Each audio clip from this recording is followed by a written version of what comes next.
So ఇప్పుడు topic వచ్చి position fixed.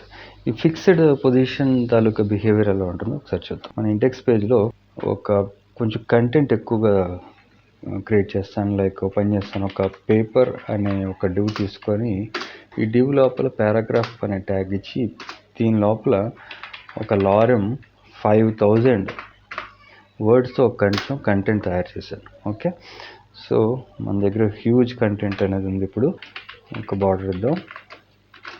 Border 1 pixel solid black. Okay, so ఇప్పుడు అలాగే మన పారాగ్రాఫ్ ట్యాగ్ కూడా ఓపెన్ చేద్దాం. ఒక కాలమ్స్ కూడా క్రియేట్ చేద్దాం దీనికి. ఫర్ ఎగ్జాంపుల్ దీని అవుట్పుట్ అనేది ఒకసారి చూడండి ఎలా ఉందో. నేను ఏం చేద్దాం అంటే కొంచెం క్లియర్గా కనిపించడానికి కాలమ్స్ కూడా ఫామ్ చేద్దాం. కాలమ్ కౌంట్ 4 ఇద్దాం కాలమ్స్. తర్వాత కాలమ్ గ్యాప్ వద్దులేండి అన్నాక ఒకసారి చూద్దాం ఎలా ఉందో. రిఫ్రెష్ చేస్తే మనకి 4 కాలమ్స్ ఫామ్ అయినాయి. సో మన టాపిక్ వచ్చి ఇప్పుడు ఫిక్స్డ్ కాబట్టి ఫిక్స్డ్ ఏదన్నా మనం చూపించాలనుకుంటే దానికోసం నేను ఏం చేస్తాను అంటే నా దగ్గర ఇది వాట్సాప్ అనే ఇమేజ్ ఒకటి ఉంది. ఓకే, సో ఈ ఇమేజ్ని నేను ఇక్కడ కార్నర్లో చూపిద్దాం అనుకుంటున్నాను. అది ఫిక్స్డ్గా మనం పేజ్ అంతా స్క్రోల్ చేసినా ఇప్పుడు చూడండి మన దగ్గర ఉన్న కంటెంట్ అంతా పైకి కిందకి స్క్రోల్ అవుతూ ఉంది. ఎందుకంటే 5000 వర్డ్స్తో ఉన్న కంటెంట్ కాబట్టి మొత్తం ఇంచుమించు 2-3 పేజెస్ స్పేస్ ఆక్యుపై చేసుకుంటుంది కంటెంట్ అంతా. సో మనం పైకి కిందకి స్క్రోల్ చేయాలి. స్క్రోల్ చేసేటప్పుడు నాకు ఈ వాట్సాప్ అనే ఐకాన్, ఈ ఇమేజ్ ఈ రైట్ సైడ్ కార్నర్లో బాటమ్ కార్నర్లో ఫిక్స్డ్గా ఉండిపోవాలి. మనం పేజ్ అంతా స్క్రోల్ చేసినా సరే ఈ ఇమేజ్ మాత్రం మూవ్ అవ్వకూడదు. సో అది ఎలాగా ఫిక్స్డ్ ప్రాపర్టీతో మనం ఎలా చేయొచ్చు చూద్దాం. దానికోసం నేను ఫస్ట్ ఇమేజ్ని మన డాక్యుమెంట్లోకి తీసుకురావాలి. దానికోసం నేను ఏం చేస్తానంటే ఇక్కడికి వచ్చి నా ఇమేజ్ ట్యాగ్ వాడుతూ సోర్స్ ఈ ఇమేజ్ ఎక్కడుంది నాకు ప్రాజెక్ట్ ఇమేజెస్ ఫోల్డర్లో whatsapp.jpg అనే పేరుతో ఉంది. ఇక్కడ నేను ప్రాజెక్ట్స్ ఇమేజెస్ అనే ఫోల్డర్లోకి వెళ్ళి ఈ ఫోల్డర్ లోపల whatsapp.jpg అని సెలెక్ట్ చేసుకొని దీనికి కూడా ఆల్టర్నేటివ్ పేరు వాట్సాప్ అని ఇచ్చేసాను. ఓకే, సో ఇక్కడ నా దగ్గర ఒక ఇమేజ్ రెడీగా ఉంది. అవుట్పుట్లోకి వెళ్ళి చూస్తే రిఫ్రెష్ చేస్తే చూడండి బై డిఫాల్ట్ నా ఇమేజ్ అనేది ఎప్పుడు కూడా డాక్యుమెంట్లో ఈ టాప్ లెఫ్ట్ కార్నర్లో వస్తుంది.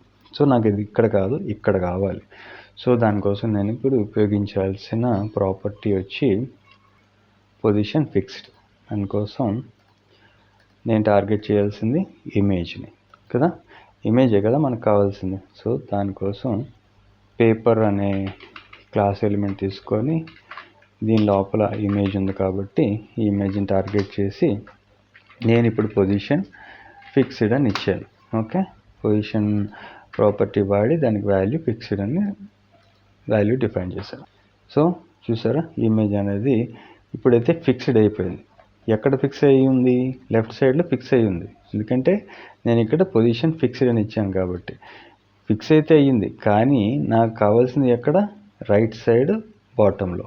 కాబట్టి ఇప్పుడు నేను హెల్పర్ ప్రాపర్టీస్ ఉపయోగించి ఈ టాప్ నుంచి మనకు కావాల్సింది ఎక్కడ? రైట్ కదా, రైట్ అనేది 0 అని ఇచ్చి అండ్ బాటమ్ అనేది కూడా నేను 0 అని ఇచ్చాను అనుకోండి. ఎందుకంటే ఆబ్వియస్గా మనం లాజికల్గా ఆలోచించిన ఇక్కడ రైట్ సైడ్ వాల్యూ అంతా 0, బాటమ్ 0. నాకు ఈ పార్ట్లో కదా కావాలి, అందుకని ఇక్కడ రైట్ 0 అండ్ లెఫ్ట్ 0 అని ఇచ్చాను. ఎప్పుడైతే రిఫ్రెష్ చేశానో చూడండి ఈ ఇమేజ్ అనేది రైట్ సైడ్ బాటమ్ కార్నర్లో ఫిక్స్ అయిపోయింది. ఇప్పుడు నేను కంటెంట్ ఎంత స్క్రోల్ చేసినా, పేజ్ ఎంత స్క్రోల్ చేసినా సరే మనకి ఈ ఇమేజ్ అనేది మాత్రం మూవ్ అవ్వదు. ఓకే, సో ఇంకా ఈ ఇమేజ్ సైజ్ మనం తగ్గించుకోవచ్చు. దానికోసం ఇమేజ్ నేను విడ్త్ అనేది ఒక జస్ట్ 50 పిక్సెల్ ఇచ్చి హైట్ కూడా ఒక 50 పిక్సెల్ ఇచ్చి ఒక స్క్వేర్ టైప్లో ఒక ఇమేజ్ని ఇచ్చేసారు. సో చూసారా చిన్న ఇమేజ్ రైట్ సైడ్లో కార్నర్లో ఫిక్స్ అయిపోయి ఉండిపోయింది. సో ఇది మూవ్ అవ్వదు అనమాట.